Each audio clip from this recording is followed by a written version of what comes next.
Hello and welcome to my COVID 19 crisis series, turning bitter lemon into lemonade.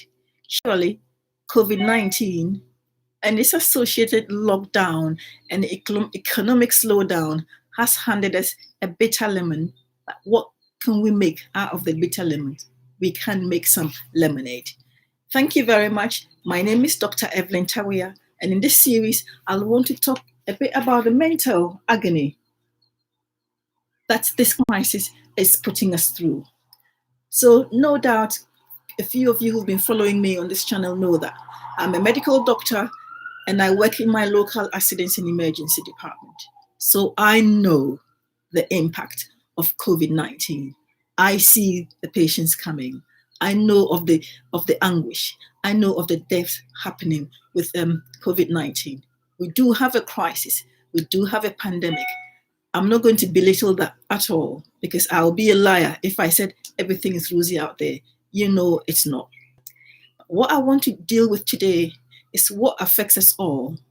Because if you look at it, some of us, or many of us, have not actually seen anybody die of COVID, or have all we've done is heard about people. But many of us might not have any relations, friends, or family who've actually had COVID or even died of COVID.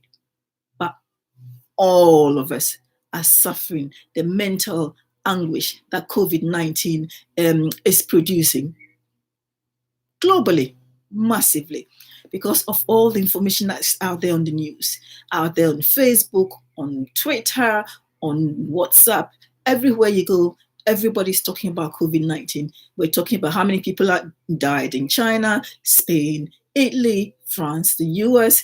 A few people are dying in Africa. Everybody's talking about the deaths. So there seems to be so much of that information that people are just overwhelmed. People are anxious. People are sad. People are depressed. Some people have lost their jobs. Some others who are fortunate enough might be working from home. But all of us will be affected by the mental torture and also by the economic consequences, the fallout. When this COVID crisis is all ended, the economic fallout will be going on for a good few years to come. So with this filming, I'm just hoping to discuss a few of these issues with you. If you find this helpful, please share.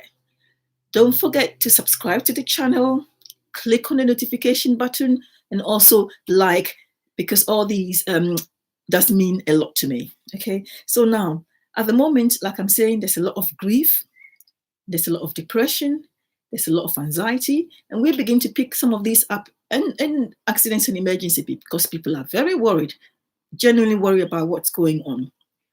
Now, we know certainly that COVID-19 will change our world. It will change the way we see things. It will change the way we do things. It's already done that. So the pre-COVID and post-COVID period will be very, very different. But the beauty of it is how we're going to come out of this when it's all ended. When COVID is come and gone, and believe you me, it will go, because other crises, we've had similar crises in the past. Crisis maybe not as big as COVID, maybe different from COVID.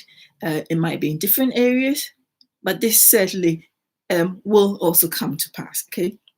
Now, the future is very, very uncertain for lots of people, especially people who've lost their jobs, or people who've had to take pay cuts, or people who are now working from home, people who've lost their businesses. The future is very, very uncertain.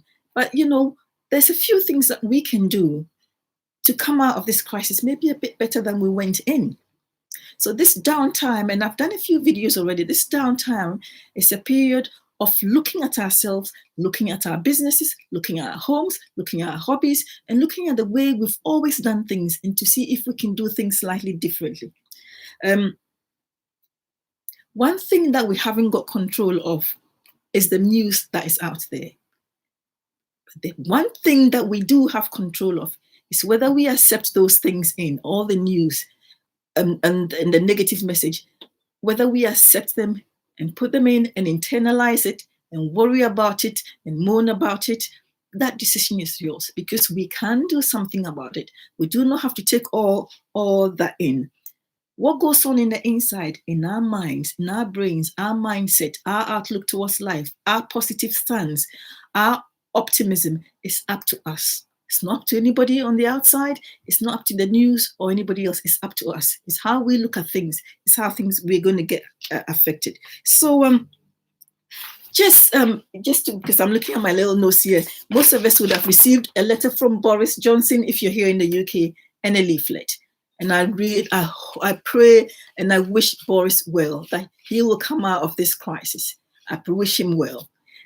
One thing that I'd love to say is the leaflet that was sent is absolutely fantastic about hand washing.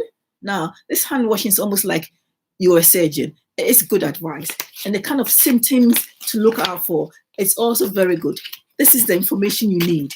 I think anything over and above this will cause you more anxiety, more panic. So let's, heed the advice that we've got from the government, and let's just be positive and feed ourselves with positive stuff. So protect what goes on in the inside of you. Protect the news that comes on the inside. Do not share any messages that tend to be depressive or worrisome or anything like that, but always just try and share positive stuff so that we create a positive environment for all of us. Now, in the description below, I'm going to be posting some stuff that I think will be helpful. This is a good time to develop new skills, I've said in my other videos. So look at that. Look at some of those books. You can actually get them on Kindle, because Amazon is a bit slow on the delivery of the non-essential stuff.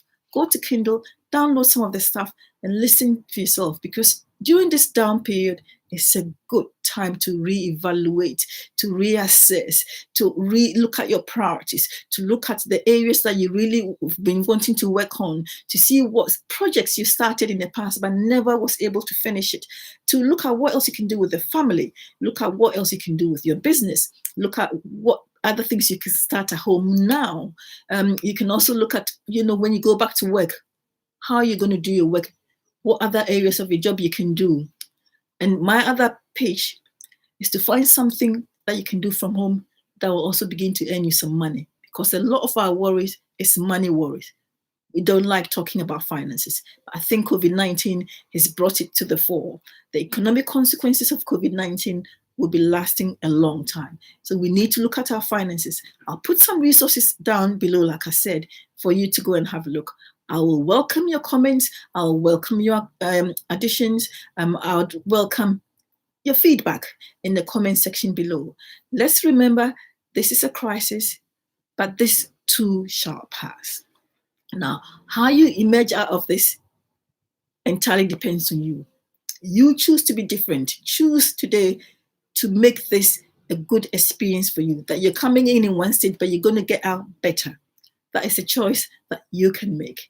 Now, you make that choice to improve on yourself, because when you've done that, your family benefits and the whole community benefits. So together, let's make this thing work for us. And bye-bye. Thank you very much for listening to me, and bye from now. Hope to see you in my next video.